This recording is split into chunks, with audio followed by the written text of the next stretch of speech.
tries and get the first. 1st and 10, and they've got 3 tight ends out there. A jumbo package look. And oh, look at that, a diving catch. It's another 10 yards on that one and another first down. That is definitely what we call on defense an uh-oh play. And what you mean by that is against Lamar Jackson, when you see him out of the pocket, your first thought is, uh-oh, he's going to try and run it. How do I get to him and get him on the ground? And guess what? That didn't happen, and his receiver took advantage. Yeah, he did not want to go down there as he carries tacklers for a solid gain of 9. That's a really nice job by them picking up the run blitz and detecting it and blocking it and turning it into a nice run. And a lot of times you think if you blitz a running play, you're going to smother it.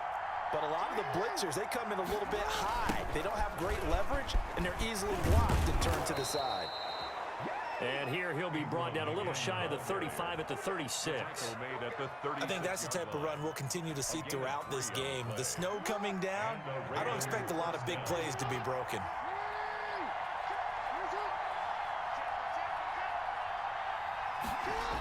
This is Ingram on 1st and 10. And he is going to lose yardage here. He'll lose a yard there, and it's 2nd and 11. I like the strategy. Extra tight ends, extra beef. They want to run the football, but that means they probably want to run it inside. If you get strung out on the perimeter, you're in peril. Yeah, we saw the result, negative yardage. On 2nd and 11 now. Jackson steps away to his left. And this is going to be another first down as they'll make the tackle at the Broncos 14. 23 yards on the tuck and run.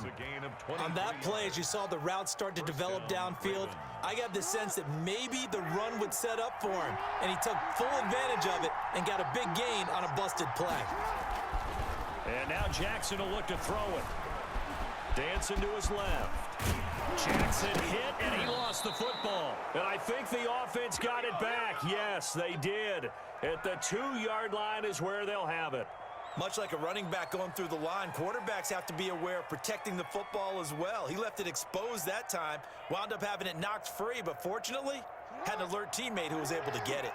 1st and goal from the 3.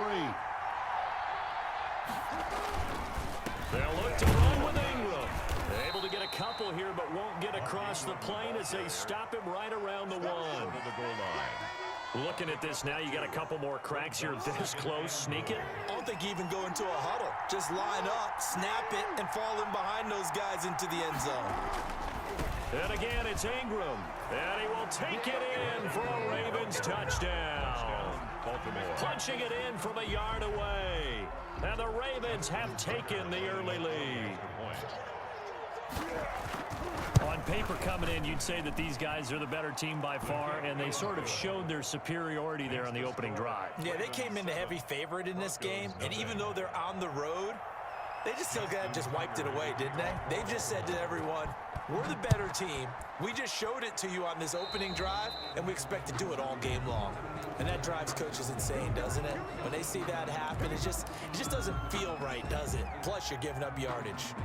1st and 10, and kind of tipping their hand at running the ball. 3 tight ends are out there. 58, right over there, right over there. Yeah, Mike, 58, right there. Lock on the give. It's Lindsey. And he'll lose yardage on the play back at the 37-yard line. The loss of a full 3 yards, and now it's 2nd down. A 3-yard loss to start the drive. They'll look to make that up and then some on 2nd and 13. And he's going to be stopped up quickly here. Just a yard up to the 39. Down at the 39-yard line. A gain of a yard makes it 3rd and 11.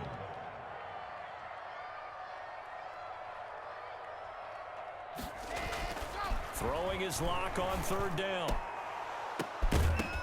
And that will be incomplete.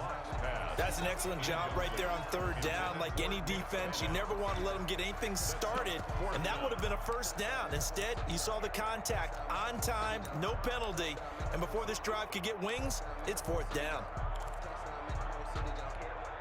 And boy, down a touchdown already, but they're going to line up to go for it on their side of the field.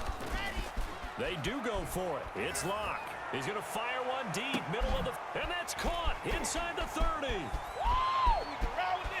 And all the way home for a Broncos score. Jerry Jeudy, 61 yards. And the Broncos are an extra point away from tying the football game. Brendan McManus lining up for the extra point. That certainly went against the traditional ways of playing football. Oh, they flip it to the kicker. He looks like he's going to throw it. And that is one, no doubt, that may come back to haunt them because the PAT tied it. They didn't need to go for two. I keep searching for an explanation. I know it's quick right here. I think I can search for the next year and not come up with anything that absolutely works. Kick the point, man. Kick the point. I don't get it.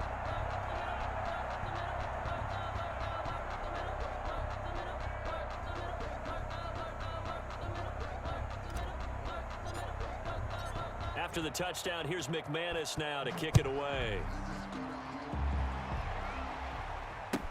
Fielded near the back of the end zone.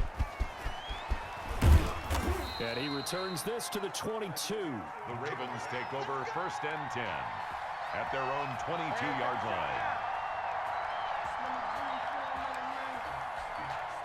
The Raven offense set at the line for this next drive. And it's a unit last drive that did it all on the ground, Charles. And they controlled it from the interior, big on big, right? Offensive lineman versus defensive lineman. But you know, in order to keep the football moving downfield, other people have to get involved as well. Your wide receivers, your tight ends, lead runners, anything that you have possible to get in front and keep the ball moving. And now the defense may be looking out for a pass coming up. And he's going to be dropped following a pickup of 7 past the 30 to the 32. I know the toss play begins with the guy taking the snap and turning around and tossing it to the runner. But where the real intrigue is, can they seal the edge, whether it's an offensive tackle or a tight end, in the direction they want to run the football? If they do that, that's the result that you get, that type of a gain. If they don't, oftentimes it's not a very successful play. And he gets it to the 34, good enough for the first. He was brought down by Got what he needed for the first down with a gain of 2. Well, partner, none of these runs individually have added up to a whole lot. Now 3 plays, all 3 short runs, but together a first down. Yeah, it's amazing how the narrative changes when you string them together. Throwing now, Jackson on first down. Escaping the pressure right. He's going to take off with it. I guess no need to force it when you can do that instead. First down, 18-yard gain. Well, we've seen Jackson already have success in the first half running the football, and he gets good yardage on the ground again there. I mean, I know it's a $64,000 question, CD, but how do they contain him better? You have to win against the blockers ahead of you. If those guys even occupy a defender for even a half a second, then Lamar Jackson is gone. You've got to take those blockers and move them so that you have clear vision of Lamar Jackson, and hopefully you can hem him in. 11 more yards that go around, a first down as well. 3 tight ends in the ball game here on 1st and 10. Now Jackson. He'll be brought down by the Broncos. It's a sack. Blitz came there from the inside, and there just wasn't much resistance. No, not at all. That means that defensively, they timed it up perfectly and matched up perfectly. They drew all the blockers to the other guys, left a free runner back to the quarterback, and you know what a free runner turns into? What? A free hitter. And the job becomes twice as difficult now. After the sack, it's 2nd and 20. Jackson now. Buying time to his left. Jackson hit, and he lost the football. The Broncos say they have it. They do. Whenever we call a game that's in the snow, we have to focus a little bit more, trying to make sure we've got the right numbers on players that we're calling, right? The right guys in the game. Think about the guys on the field. Their focus has to really increase as well because so many things coming at you. You got to make sure that you're really locked in on taking care of the ball. Or if you don't, you cough it up like they did right there. They're coming out with a jumbo package to start the drive. They'll start on the ground with Lindsey. And he'll lose yardage on the play back at the 37-yard line. A full 5-yard loss that time. It's going to make 2nd down pretty tough.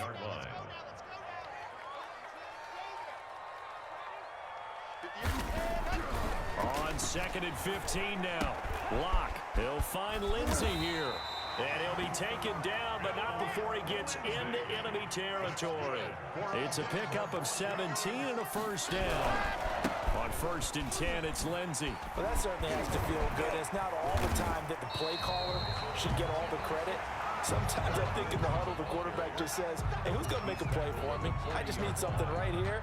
And the end result there, nice first down. Drive keeps moving. 3 yards to go on 2nd down, and they've got 3 tight ends out there. Jumbo set. Faking the give to Lindsey. Here's Locke. And this one incomplete. Too much contact to hold on to that one, and it's 3rd down. Normally being a big-bodied receiver plays to their advantage downfield. Go up and make the catch, take the hit, and pick up yardage. But in this case, the hit was timed really well and popped it free from his grasp.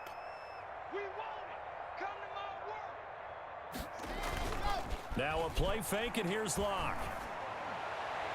Fine work by the Baltimore defense to help bring up 4th down. I'm looking at this with my defensive eyeglasses on because you remember the old days when a tight end saw a linebacker covering him and thought he had a mismatch? But the way they can run nowadays, not necessarily so. They gave it a shot downfield.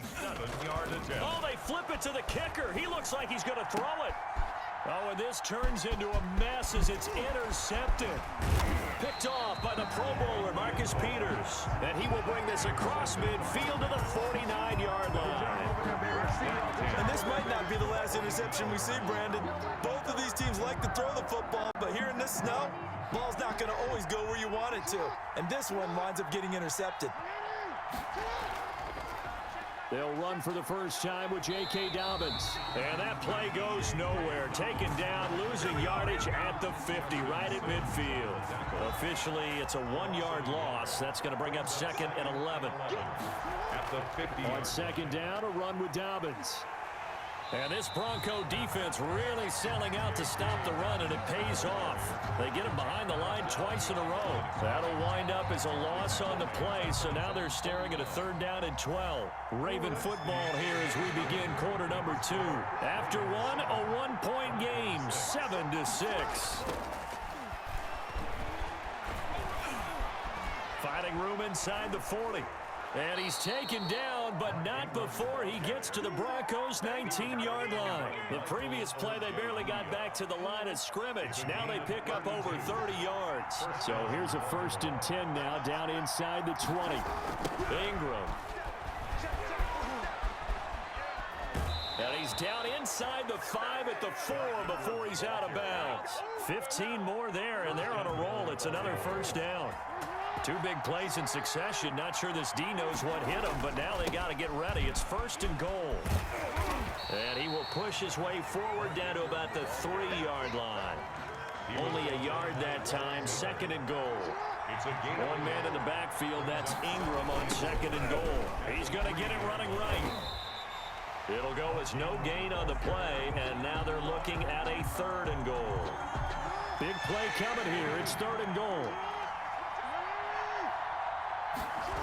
They'll try and run. Ingram. And he'll get in. Touchdown, Baltimore. Touchdown. Mark Ingram with his 2nd touchdown here in this first half. And the Ravens will extend their lead. And always a good first half when you can hit pay dirt twice. And it never hurts to have that good feeling as the game moves on. Just think about halftime. If that's all he gets, he'll just sit there at the half and think, all right, 2 already. I can get some more. I can get some more. And he'll be encouraging his offensive line to create some space. Tucker now to kick it away following the touchdown. Taken from about the 12. The lane opens here. He's past the 30. Room to run at the 50.